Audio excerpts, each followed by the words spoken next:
Boa noite. Hoje é segunda-feira, 3 de agosto de 2020 e o Rio Grande do Norte começa o 8º mês do ano com o menor índice de isolamento entre os estados brasileiros, menos de 38%. Secretaria Estadual de Saúde alerta para possível síndrome respiratória em crianças atrelada à Covid-19. E entre tantas perdas causadas desta pandemia, o Brasil conseguiu ficar em primeiro lugar em um ranking ainda mais amargo. Temos o maior índice de morte de grávidas por causa do coronavírus.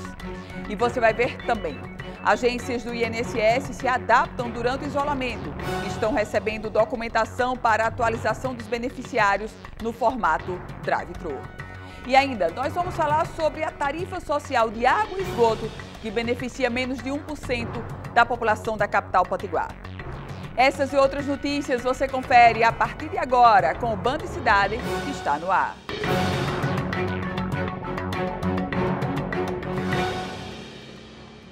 O Rio Grande do Norte começou o mês de agosto com o menor índice de isolamento social entre todos os estados brasileiros. No último sábado, primeiro dia do 8º mês do ano, apenas 37,64% dos potiguares estavam em casa. O índice melhorou no domingo, mas ainda deixa em alerta as autoridades de saúde. Até o meio-dia de hoje, o estado já somava exatos 52.030 casos confirmados, com 1.894 mortes causadas pela doença, sendo que outros 219 óbitos estão em investigação. Em relação às mortes, até o sábado, o estado potiguar havia registrado 20 perdas de vidas para o novo coronavírus em pacientes entre 0 e 19 anos de idade. Apesar da baixa letalidade nessa faixa etária, especialistas já percebem que algumas crianças diagnosticadas com a Covid-19 também apresentam sintomas de uma doença infantil rara. É a síndrome inflamatória multissistêmica, que você passa a conhecer um pouco mais agora. No Rio Grande do Norte, o novo coronavírus já causou a morte de 20 pacientes com menos de 19 anos de idade, o que representa pouco mais de 1% de todas as mortes causadas pelo vírus no estado. Apesar da baixa letalidade nessa faixa etária, os médicos estão percebendo que algumas crianças que foram diagnosticadas com a Covid-19 também apresentam sintomas de uma doença infantil que ataca diversos órgãos do corpo. A síndrome inflamatória multissistêmica pediátrica temporalmente associada à Covid é uma síndrome que pode acometer crianças de 0 a 19 anos que começam com algumas manifestações clínicas, como, por exemplo, a febre persistente por mais de 3 dias, e também associada a outros sinais e sintomas que levam normalmente a complicações cardíacas. Então, há necessidade de observação de toda e qualquer criança que já teve o diagnóstico positivo para a Covid-19 ou que foi exposta a algum caso confirmado. Então, há necessidade de observação para que o tratamento ele possa ser adotado o quanto antes. A síndrome inflamatória é parecida com a doença de Kawasaki, que faz o sistema imunológico reagir de forma exagerada. Com isso, não só o pulmão é afetado. O paciente pode ter diarreia, conjuntivite, problemas de pele e uma inflamação nos vasos sanguíneos que prejudica o funcionamento do coração. No Rio Grande do Norte, a Secretaria Estadual de Saúde registrou 10 casos de crianças diagnosticadas com essa infecção. A maioria teve sintomas leves e nenhuma precisou ser entubada. Mas até o presente momento, o relato são de pacientes com sintomas de leves a moderados que não precisaram de internação para um suporte ventilatório, que a gente chama da intubação propriamente dita. Então, são pacientes que tiveram sintomas leves e moderados que foram atendidos ambulatorialmente. Essa semana, a CESAP vai fazer uma investigação retrospectiva dos casos. A orientação dada pela Secretaria aos pais e responsáveis é que fiquem de olho nas crianças e adolescentes que foram diagnosticados com o novo coronavírus durante e após a contaminação. Tem um relato específico sobre o período que essas crianças podem começar a manifestar os sintomas. O que nós orientamos é uma observação de pelo menos 60 dias após a infecção ou após a exposição a um caso confirmado de Covid. Então, é necessário que a partir do primeiro sinal ou sintoma, realmente os pais ou responsáveis levem a criança para procurar o atendimento médico. Um estudo revela que o Brasil é o país com maior índice de morte de grávidas por causa do coronavírus. A mortalidade das gestantes aqui chega ao percentual de 13%. Quando surgiram os primeiros sintomas de Covid-19, a Carol demorou um pouco para entender o que estava acontecendo. E como estava muito no início, a gente não associava uma coisa com a outra, né? E aí eu tive que ir para o hospital porque chegou ao ponto de eu não conseguir engolir a saliva. Fez uma série de exames e testou positivo para a Covid-19. Aí surgiram mais incertezas. E aí, quando o Daniel nasceu, eu lembro que eu chorava muito e só perguntava para a médica, ele tá bem? Ele tá bem? Mas o novo integrante da família nasceu forte e saudável. Mãe e bebê passam bem. Uma pesquisa realizada por cientistas brasileiras revela o impacto da doença nessas mulheres. O período analisado é de 26 de fevereiro a 18 de junho. O estudo considera o período de gestação e pós-parto. 124 mortes foram notificadas, o que representa uma taxa de mortalidade de 13%, 4 vezes mais do que o índice de mortes da população em geral. Segundo especialistas, a principal causa desses óbitos é a falta de atendimento médico. Em 23% dos casos, as vítimas não tiveram acesso a UTIs e 36% delas não foram sequer entubadas. Nós temos mais mortes no Brasil do que a soma de todas as mortes maternas. E em todo o restante do mundo, foi que essas mortes estiveram associadas a falhas gritantes na assistência. Hoje, o Ministério da Saúde já considera as gestantes como grupo de risco para a doença. O organismo da mulher muda muito na gravidez. Nós temos alterações fisiológicas, respiratórias, cardíacas, do sistema imunológico, que tornam a mulher mais sensível a infecções. E a gente continua falando sobre essa pandemia que assola o mundo todo e o Rio Grande do Norte. Mas dessa vez, com uma preocupação a mais, a política. A prefeita de Ouro Branco, Fátima Silva, foi flagrada ontem participando, junto com auxiliares e cargos comissionados do Executivo, de um evento eleitoral nas ruas da cidade. A movimentação pública marcou a apresentação política dos candidatos da atual gestão para as eleições de 2020. Além do erro natural de aglomerar pessoas, o evento ocorreu exatamente no dia em que a prefeita renovou a proibição da feira livre no município, que ocorre há mais de 100 anos. E agora? A gente passa a acreditar na prefeita, que simplesmente emitiu o decreto proibindo a feira livre, ou a gente vai acreditar na prefeita de Ouro Branco, que foi se aglomerar em uma manifestação eleitoral já com vistas ao pleito de novembro deste ano? Aqui a gente já mostrou o procurador da República que contradisse o seu discurso. Aqui no Band Cidade a gente já mostrou o vereador que defendia o isolamento e foi promover a aglomeração. Aqui nós já mostramos diversos casos de pessoas que se contradizem. E quando se trata de uma gestora pública, de uma prefeita, o caso é ainda mais grave. Porque é a ela que compete toda a responsabilidade e a liderança do processo de enfrentamento da crise da Covid-19. E como enfrentar a crise se é a gestora que está incentivando o contágio? Muito triste. Falando sobre política, o Partido dos Trabalhadores decidiu quem será o candidato a prefeito de Natal. Depois das negativas da deputada federal Natália Bonavides, que era o nome defendido pelas principais lideranças da legenda, eis que o senador Jean Paul Prats foi indicado pelo PT para concorrer ao pleito municipal. Na disputa interna, Jean Paul Prats superou o médico Alexandre Mota e foi saudado pelas principais lideranças do partido, como, inclusive, a governadora Fátima Bezerra e o ex-deputado estadual Fernando Mineiro. Entre o médico desconhecido e o senador desconhecido, o PT ficou com o senador desconhecido.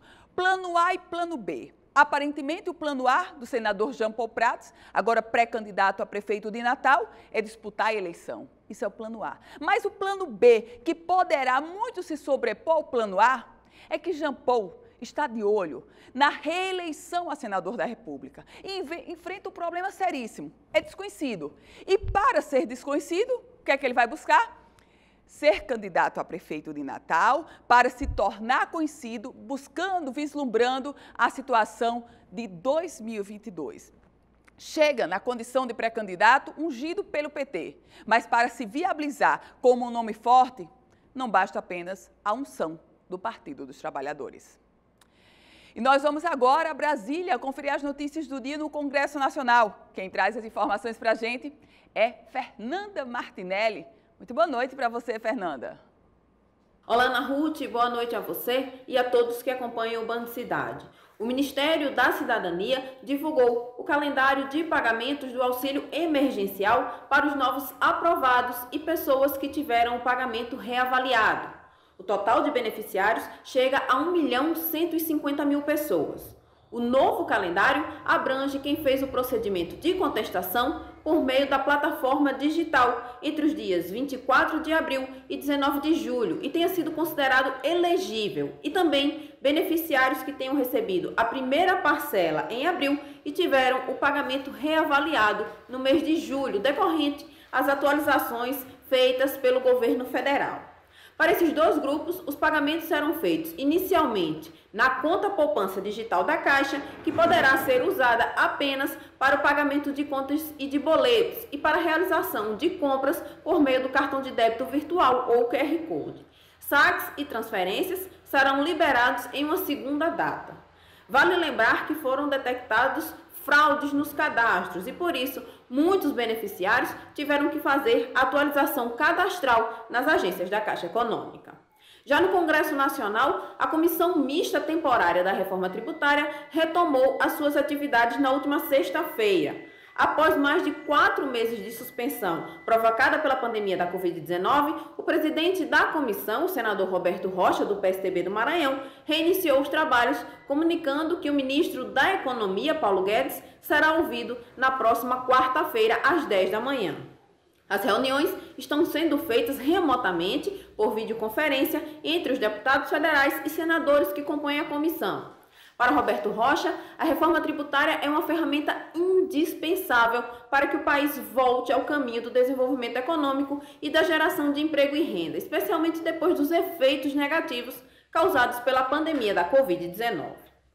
Já o relator da proposta, o deputado federal Aguinaldo Ribeiro, do PP da Paraíba, disse que a reforma tem que simplificar o sistema tributário e torná-lo mais justo e transparente, o que deve dar mais segurança jurídica e confiabilidade ao Brasil, segundo as palavras do parlamentar. De Brasília, Fernanda Martinelli, para o Band Cidade. O isolamento social mudou o funcionamento das agências do INSS. Os locais de atendimento agora, eles recebem documentação para a atualização dos beneficiários no formato de drive-thru. Lembrando que só é preciso ir à agência caso você tenha algum problema em anexar os documentos via internet. Todas as agências no estado passaram a contar com o serviço, que é um projeto do INSS e deve permanecer enquanto durar a pandemia do novo coronavírus. Na frente de cada unidade foram colocadas urnas como essa, onde as pessoas podem depositar um envelope com a documentação exigida. O INSS instalou este modelo de recepção de documentos, pois hoje nós recebemos as solicitações dos cidadãos por meio do telefone 135, no site inss.gov.br ou ainda no aplicativo que pode ser baixado no celular. Porém, em algumas situações são necessárias a apresentação de documentos. Embora o INSS aceite esses documentos também pelo site, algumas pessoas não conseguem efetuar este cumprimento, seja pela dificuldade com a tecnologia ou por não ter os recursos para fazê-lo. Importante ressaltar que o cidadão deve depositar apenas cópias dos documentos. Os envelopes podem ser entregues de segunda a sexta-feira, das 7 horas da manhã até a 1 hora da tarde. E não há necessidade de agendamento prévio. Para a apresentação desses documentos, não há contato de servidores do INSS com o cidadão. Porém, em alguns casos, como de cumprimento de exigência, o INSS pode fazer contato por e-mail, carta ou até mesmo telefone. Para saber quais os documentos devem ser apresentados, o segurado deve realizar a consulta por meio da Central 135 ou verificar nos portais do INSS, no site ou aplicativo Meu INSS. Todos os procedimentos que se verifique que há informações relevantes faltantes para a conclusão do serviço e que não tenhamos estas informações nos sistemas e que estejam incompletas, incorretas ou ainda que precisam de alguma confirmação. E vamos conferir agora a previsão do tempo para amanhã, terça-feira, em parte da região Nordeste. As informações são da Somar Meteorologia. Olá, muito boa noite. Boa noite também a todos que nos acompanham. A presença de uma massa de ar seco impede a formação de nuvens de chuva em grande parte do Brasil, inclusive na maior parte do Nordeste. A chuva segue concentrada ao longo da costa, principalmente faixa leste da região, onde a presença de uma frente fria mantém a chuva de forma persistente ao longo desta semana. Em São Luís do Maranhão, amanhã tem previsão para algumas pancadas de chuva e a partir da quinta-feira o tempo já fica mais firme. Amanhã à tarde vai fazer 32 graus. Em Teresina, por enquanto o tempo segue firme, amanhã com máxima de 34 graus. Em Natal tem chuva isolada para terça-feira e até o final da semana praticamente. E amanhã à tarde vai fazer 28 graus. Recife também com chuva isolada amanhã e máxima de 28 graus. No próximo bloco, eu recebo aqui para uma entrevista via Skype o presidente do Instituto de Previdência do Estado do Rio Grande do Norte, Nereu Linhares. O Band Cidade volta em um minuto. De volta com o Band Cidade. E eu recebo agora para uma entrevista via Skype o presidente do Instituto de Previdência do Estado do Rio Grande do Norte, Nereu Linhares. Presidente, muito boa noite, bem-vindo ao Band Cidade. Boa noite, Ana Ruth, e boa noite para os seus ouvintes também. Presidente, o que muda com a prorrogação agora do prazo para o final de setembro para a aprovação da PEC, da reforma da Previdência no Estado do Rio Grande do Norte? Olha, Ana Ruth, quanto ao mérito do projeto, não muda nada, certo? O projeto é aquele que a governadora remeteu. É bom a gente lembrar que aquele projeto não foi uma imposição do governo, foi uma construção, né? Aquele projeto ele foi dialogado, bastante dialogado com todas as categorias, pelo menos com as que quiseram ir até o final. Algumas categorias se retiraram da negociação, né, do diálogo, mas não foram tantas categorias assim. Infelizmente, foram as categorias que representavam, as representações de categorias de servidores com renda menor. Mas as outras categorias foram até o final, foi retirado um documento, certo? E o projeto foi para a Assembleia como sendo uma construção de todas as categorias com o governo. Presidente, e nesse contexto, o Estado, o governo ganhou um prazo maior para aprovar a PEC da Previdência. A pergunta é, se não for aprovada, numa hipótese de não aprovação da PEC da Previdência, como é que fica então a Previdência do Estado do Rio Grande do Norte? Olha, na verdade, o governo não ganhou mais tempo, né? Ali foi uma transferência, né? se prorrogou a agonia, né? Porque o governo ele precisa desse projeto aprovado com uma certa brevidade, primeiro porque precisa se implantar para o servidor uma regra menos dura do que a regra federal, e é o que consta lá nesse projeto. Segundo, porque o governo, depois que aprovar essas alíquotas, ele ainda tem 90 dias para botar essas alíquotas em funcionamento, né, para aplicar as alíquotas. Então, na verdade, o governo preferia que tivesse sido votado o projeto e aprovado. Com relação à não aprovação, primeiro eu não acredito nessa possibilidade, porque nenhum deputado desse grupo que está fazendo a oposição é contra a reforma, nenhum. Todos já se pronunciaram na imprensa e todos disseram que são favoráveis à reforma e que vão votar a favor, certo? Apenas eles querem postergar. É um ano eleitoral, né, Ana Ruth? Um ano eleitoral, onde quanto mais tiver um motivo para se fazer política, vão se postergar. Mas, na verdade, o governo não conta com essa possibilidade de não aprovação.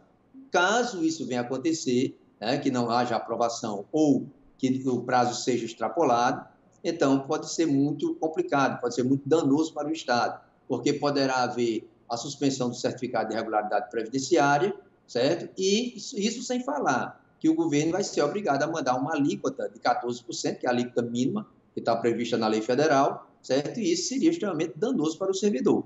Lembrando que a governadora preferiu a alíquota progressiva, que é aquela onde quem ganha mais vai pagar mais e quem ganha menos terá uma alíquota reduzida também, certo? Menor do que quem ganha mais. Então, isso foi o que a governadora mandou e é nisso que a gente acredita que vai ser aprovado pela Assembleia. Presidente, no relatório do deputado Raimundo Fernandes, que fez o relatório na comissão especial, ele passa de R$ 2.500 para R$ 3.050, aquele valor a partir do qual será taxada a contribuição do inativo. Esse aumento promovido pelo relatório do deputado Raimundo Fernandes compromete até que ponto o projeto do governo do Estado, o projeto originário da governadora Fátima? Não tanto. Essas alterações o próprio governo já esperava. Esse projeto ele foi discutido, ele foi dialogado a nível de Poder Executivo, né? É bom a gente lembrar que foi o único governo, o único estado do Brasil que negociou com os servidores. Depois ele foi entregue ao Parlamento. Uma vez entregue para o Parlamento, o Executivo ele não tem mais nenhuma ingerência nenhuma sobre esse projeto. E lá houve mais negociação, lá houve mais diálogo, e os deputados, inclusive com proposta de deputado de oposição, foi elevado esse valor, esse teto, né? O teto mínimo, que era de 2.500, foi elevado para 3.50, que dá 3 salários mínimos. Claro que isso tem um certo impacto, né? Tem uma redução naqueles valores que o Estado esperava arrecadar, mas nada que desconfigure o projeto, certo? O que o governo queria mesmo era que esse diálogo houvesse. Dialogar é a marca registrada da governadora Fátima, certo? E é bom a gente lembrar que qualquer coisa que possa haver daqui para frente com esse projeto, ninguém vai poder botar a culpa na governadora ou responsabilizá-la, certo? Ela fez o projeto negociado com as categorias, o projeto foi o mais enxuto que poderia ir, ela entregou no prazo e agora tudo está na mão do parlamento. O secretário Aldemir Freire, o secretário de Planejamento, ele divulgou que o déficit hoje da Previdência chega a 170 milhões de reais. Caso o projeto, a PEC da Previdência, seja aprovado no formato do relatório do deputado Raimundo, qual vai ser o impacto para amenizar esse déficit da Previdência, presidente? Em torno de 25 milhões, certo? 25, 30 milhões. Talvez não chegue aos 30, certo? Isso parece muito pouco, mas não é, viu, Ana Ruth? Porque esse projeto, é bom que a gente esclareça também, ele não trata só de alíquota. Esse projeto ele trata de idade, tempo, regra de pensão, regra de aposentadoria, regra de transição, abono de permanência, as fórmulas, né, de fazer o cálculo da pensão e da aposentadoria. Então, tudo isso são itens que, ao longo do tempo, eles vão reduzir esse impacto do déficit, certo? Então, na verdade, o que se fala na alíquota é porque quem critica o projeto não vai falar nesses outros 8 ou 10 itens que são muito mais favoráveis para o servidor e para o Estado, certo? Inclusive, a própria alíquota, é bom que se esclareça que ela não é tão danosa quanto a alíquota federal. Ela apenas foi objeto dessas discussões políticas, mas, como eu estou dizendo a vocês, extremamente política, nada de técnico. Presidente, quem já está aposentado, quem já é pensionista do governo do Estado do Rio Grande do Norte, que tipo de mudança terá com a reforma da Previdência?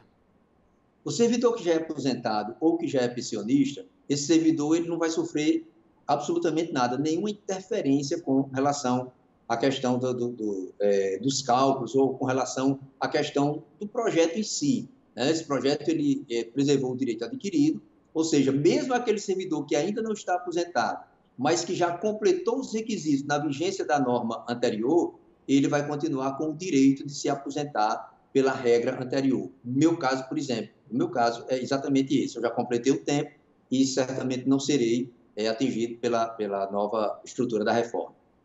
E o servidor ativo, eles têm um processo de transição, presidente? Porque eu me lembro que na Previdência Nacional eles fizeram uma regra de transição. No caso do Estado, há também essa regra de transição?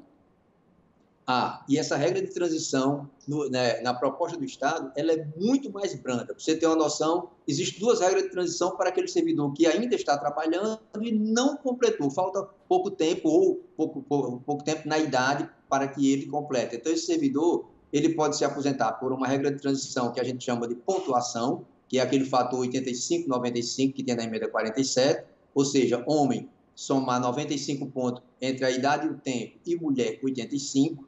Então, lá na reforma federal, essa pontuação ela se eleva até 105 para o homem e até 100 para a mulher. Ou seja, aumentou 10 pontos para o homem e 15 pontos para a mulher. No Estado, esses 5 pontos a mais foram tirados para a mulher, certo? E a questão do pedágio, que é o tempo que falta, né, para a pessoa completar o tempo mínimo de aposentadoria. Na reforma federal, ficou em 100% do pedágio, ou seja, você falta 3 anos, você trabalha 6, 3 mais 3 que é o pedágio. E aqui no Estado, a proposta foi de apenas 50% desse tempo. Então, isso é o que temos de vantagem com relação à reforma federal. Presidente, eu me recordo que da última vez que a gente conversou, o senhor dizia que a forma de equilibrar a Previdência é convocando mais servidores para essa balança. O senhor continua com a mesma opinião, presidente? Continuo que não é uma opinião, né, Ana Ruth, isso é técnico, né, isso é a parte técnica. A Previdência do Brasil, ela tem um modelo chamado de modelo de repartição, ou seja, se arrecada de quem está contribuindo, de quem está trabalhando, para se pagar a geração passada que está na inatividade. Então, isso sempre tem que haver, pelo menos, no mínimo, 4 servidores na ativa, trabalhando, para pagar a contribuição de um inativo. Aqui no estado do Rio Grande do Norte, esse desequilíbrio ele já ultrapassou, ou seja, o número de servidores inativos ele já é maior do que os servidores em atividade. É óbvio que esse desequilíbrio só se o Estado contratar. Presidente, nosso tempo esgotou. Eu agradeço muito as explicações e a participação do senhor aqui no Band Cidade. Uma excelente noite e boa semana. Boa semana. Nós que agradecemos. Muito obrigada. E o Band Cidade vai agora para um breve intervalo. A gente volta a se encontrar em um minutinho.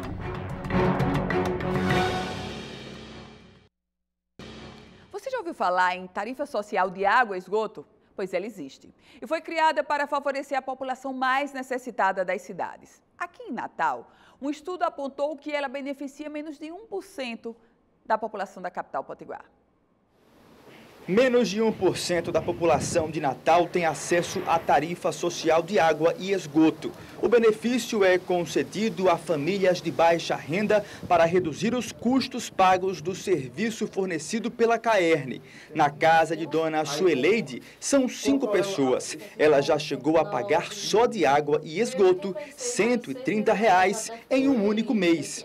Uma realidade que já acontece há 15 anos. Muito alta mesmo, é um absurdo uma casa tão pequena como essa, eu pagar um valor absurdo desse. No bairro de Mãe Luísa, outros moradores também passam pelo mesmo problema. Em alguns casos, a tarifa social é liberada apenas para uma parte da população. Na casa de dona Francisca, a mesma situação. Uma residência com 2 pessoas e 4 torneiras, ela chega a pagar R$ 120. Eu nunca chegou aqui uma conta de 28 mil litros. Tem 28 mil, tem 25, tem 13, tem 16. Eu gasto 5, nunca chegou nem a 10 mil litros.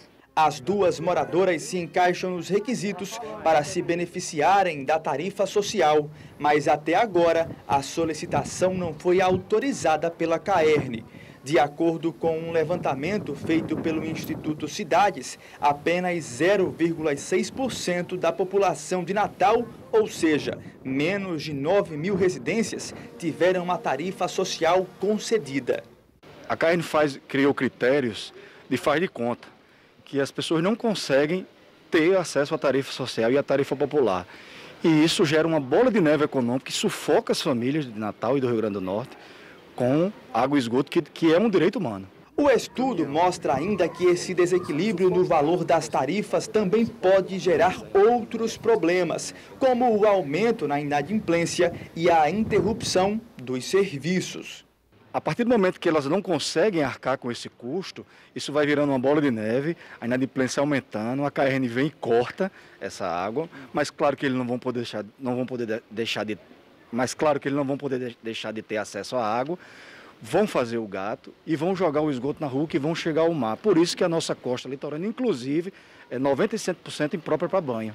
Para tentar minimizar esses efeitos, o consultor de gestão pública e responsável pelo estudo explica que a CAERN pode adotar mudanças para facilitar o acesso da população ao benefício. Primeiro, para acesso à tarifa social, que o consumo mínimo deveria ser 10 metros cúbicos mês, nós elevamos para 15. Para a tarifa popular, nós elevamos para 20. Dona Lindalva também espera por mudanças e melhores condições nas contas de água. Tanto para mim como para os meus vizinhos também, que também só vivem reclamando com os papéis na mão quando chega, mostrando em casa os papéis porque vem alto. E o Band Cidade vai ficando por aqui. Lembre-se que todas as informações da política você encontra no politicaemfoco.com, um site especializado na política do Rio Grande do Norte e do Brasil.